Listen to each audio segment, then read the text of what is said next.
Bonjour à toutes et à tous, ravi de vous retrouver pour votre journal. Voilà déjà 2 semaines que l'opération Moi sans tabac a été lancée, un mois pour arrêter de fumer. Et à cette occasion, TV Vendée vous propose chaque semaine un reportage avec une solution pour en finir avec la cigarette. Pour ce deuxième épisode de notre feuilleton, focus sur une pratique souvent questionnée, l'hypnose, découverte dans ce reportage d'Alix Lanos. Allez, avancez. À 39 ans, Elodie a décidé d'en finir avec le tabac. Pour ça, elle va aujourd'hui tenter l'hypnose. La jeune femme mise beaucoup sur cette séance. En effet, fumeuse depuis plus de 20 ans, Elodie a déjà essayé d'arrêter à plusieurs reprises. Oui, j'ai essayé les patchs, j'ai essayé même les nicorettes. Là, j'ai essayé la cigarette électronique, mais ça n'a jamais marché. Les seules fois où j'ai réussi, c'est pendant mes grossesses. Elodie a entendu parler de l'hypnose et de cette praticienne en particulier. D'accord, vous fumez beaucoup ? Entre 10 et 15. Des gens qui veulent arrêter la cigarette, Soisy Gruau en voit tous les jours. Après avoir discuté des raisons, de la motivation et du profil de la personne, la séance peut commencer. Vous écoutez, vous entendez parfaitement ma voix. Et votre nez sent le parfum de cette pièce.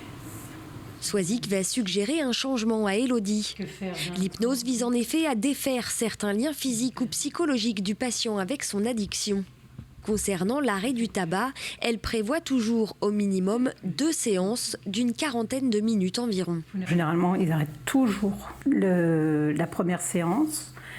Je leur revois la deuxième séance pour ancrer ce qui a été fait.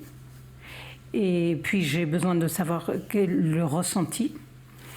Les ressentis, ce qu'ils ont vécu. Je revois au bout de 15 jours comment ça s'est déroulé, ces 15 jours, comment ils ont vécu cet arrêt du tabac. Dans la salle d'attente, Cédric attend son tour. S'il revient aujourd'hui pour toute autre chose, c'est que l'hypnose a bel et bien fonctionné pour lui. Il a en effet arrêté de fumer il y a 1 mois et demi. Dès la sortie, ça a été assez flagrant, même surprenant, mais voilà, ça s'est très bien passé. On est ressorti avec mon collègue également qui était passé. On n'a pas refumé depuis. Cédric et son collègue auront déboursé chacun 100 € pour 2 séances d'hypnose.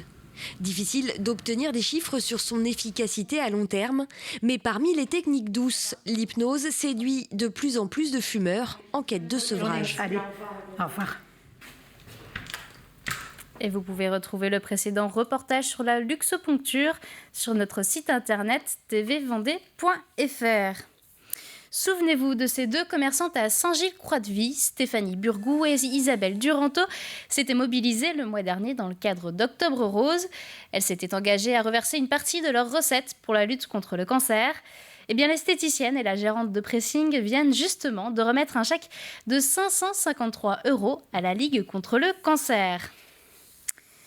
Que ce soit le décès d'un proche, d'un animal de compagnie ou même une rupture amoureuse, un deuil n'est jamais simple à porter et à vivre. Au Sables d'Olonne, une sophrologue organise des week-ends d'accompagnement pour apprendre comment faire son deuil et surtout comment le surmonter. Pour cela, elle propose d'utiliser un carnet de deuil. Les explications de Pierre Dalicieux. Faire son deuil, étape indispensable pour continuer à vivre le plus normalement possible. Cette sophrologue propose depuis quelque temps des week-ends consacrés à cela, autour d'un outil, le carnet de deuil. Alors moi j'ai traversé un cancer du sein, je me suis mis à l'art-thérapie et naturellement en faisant mes recherches, j'ai eu l'occasion de rencontrer Nathalie Hanot qui est psychologue belge qui propose cette technique de carnet de deuil qui associe l'art-thérapie et pour moi ça a été on pourrait dire comme une révélation. Durant ces week-ends, les personnes présentes auront pour objectif de créer un carnet de deuil avec une méthodologie bien définie, suivant les différentes étapes du processus de deuil. En ancrant dans la matière avec le collage, l'écriture automatique, la peinture, la poésie, ça vous permet d'accéder à quelque chose de l'ordre de la réparation du deuil en fait. C'est pas rester figé sur l'événement, et pouvoir se servir de l'événement pour pouvoir accéder à autre chose et faire, par exemple, sans l'être aimé, vous voyez, mais continuer à vivre de façon de façon équilibrée et harmonieuse, avec cette perte. C'est intégrer la perte, en fait. Petite précision ici, le deuil peut être très varié, il n'est pas forcément question de la perte d'un être cher. ça peut être une rupture amoureuse, mais ça peut être aussi les enfants qui partent. Ça peut même être la perte d'un animal. En réalité, c'est important que ce carnet de deuil puisse se vivre sur un week-end complet, parce que c'est un vrai processus. Donc dans ce week-end, il y a 2 nuits consacrées à ça, et on est vraiment dans une bulle. Et je disais tout à l'heure que le deuil n'a pas besoin d'être nommé. C'est vraiment pas un groupe de parole où on parle du deuil, quoi. Différents week-ends sont organisés par cette sophrologue, 6 personnes maximum par session. La prochaine aura lieu les 12 et 13 février 2022. Quel avenir pour le métier de buraliste? Pour tenter de répondre à cette question, Philippe Coy, le président national de la Confédération des buralistes, est venu ce matin à la rencontre des professionnels du département. La Vendée en compte au total 283. Un métier aujourd'hui en transformation. Entre attentes sociétales et les tendances de la consommation, les buralistes doivent trouver comment ancrer leur profession dans l'air du temps.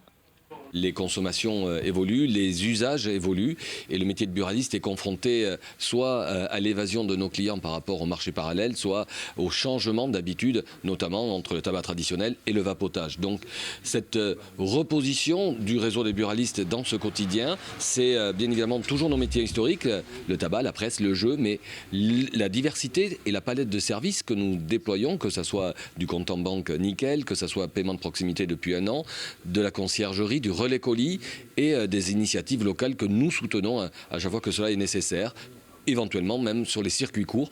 C'est remettre au cœur des Français le réseau des buralistes, en quelque sorte être le plus près des plus éloignés. Un mot de sport à présent avec tout d'abord ces matchs de basket à ne pas manquer ce soir à 20h. Vous pouvez retrouver à domicile les joueurs des Sables Vendée Basket contre ceux du stade Rochelet. Les Sablettes tenteront la passe de 3 après un début de saison compliqué. Et puis l'autre rendez-vous de Vendéen, Chaland, veut rebondir. Il affrontera les joueurs de Lorient après sa défaite à l'issue d'un match étriqué, 80-81 face à Poitiers sur son parquet. Elles n'ont que 14 et 15 ans, mais ces 5 Mouillernaises viennent d'être sacrées championnes de France de patinage artistique sur roulette. Une discipline technique et acrobatique qui marie précision, vitesse et sens artistique. Un exploit pour ces jeunes licenciés du club de Mouilleron le Captif, puisqu'il s'agit de leur toute première participation aux championnats nationaux. Les 5 jeunes patineuses concouraient dans la catégorie quartet cadet. Et prenons à présent la direction, un peu de vitesse, pour aller à la rencontre du club Fontenay Sport Mécanique. Tout au long de l'année, l'association propose une dizaine de sorties dont la majorité se déroule à Fontenay-le-Comte sur les circuits de Vendée. L'occasion pour les amateurs de sensations fortes et les passionnés d'automobile de perfectionner leur conduite sur circuit. Un reportage signé Cyril Guillet. Chaque année, le Fontenay Sport Mécanique organise une dizaine de sorties. La dernière en date s'est déroulée ici sur le circuit de Fontenay-le-Comte. Une journée durant laquelle une quarantaine de véhicules s'est relayée sur la piste. C'est très diversifié en termes de niveau de pilotage. On a des débutants comme on a des pilotes très confirmés qui font par ailleurs de la compétition FFSA, donc officielle, dans différentes catégories. Et on a tout type de véhicules. Donc ça peut aller de véhicules peu puissants à des très faibles budgets jusqu'à des véhicules très puissants à des très forts budgets. Pour vous donner un ordre de grandeur, on peut être sur les plus premiers prix, on va être autour de 2 000 € et ça peut aller jusqu'à 200 000. Ici, pas de chronomètre ni de drapeau à damier.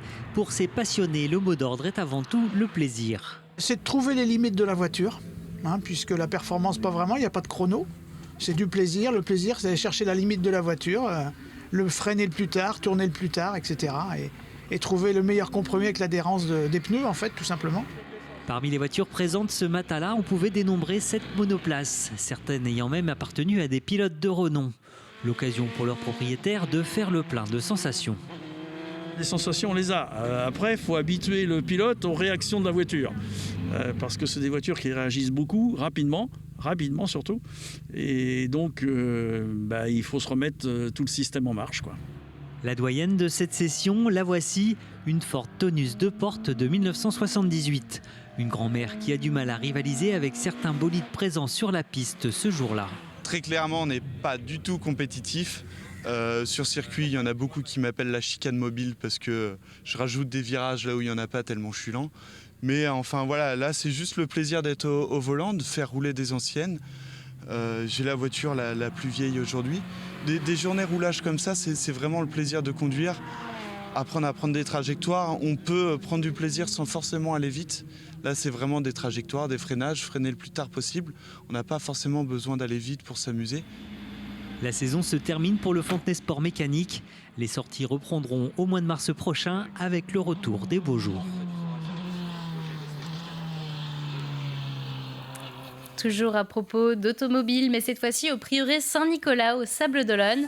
Les fans de voitures de collection se sont donné rendez-vous dimanche pour le rassemblement annuel de l'association Sable Rétro Sport et Collection. Il s'agit du premier rassemblement que l'association organise après 2 ans de suspension en raison de la crise sanitaire. Et pour cette reprise, une partie des collectionneurs était de retour.